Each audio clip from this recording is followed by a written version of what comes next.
Ayan mga idol. Yan ang drawing na aking anak. Yan. Gumawa siya ng project sa kanyang school. Magaling din pala mag-drawing yung aking anak mga idol.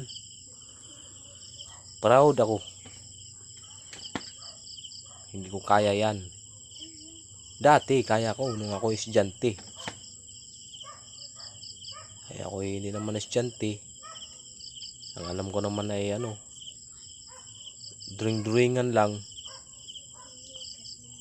Kaya yan. Sinulat niya yung kanyang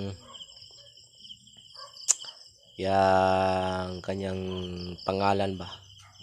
Kasi ang unang bungad ay Jan. Tapos ang panghuli ay Mark. Jan Mark. Makikita nyo mga idol mamaya pagka mapinis yan. Yeah. Project yan dun sa school nila sa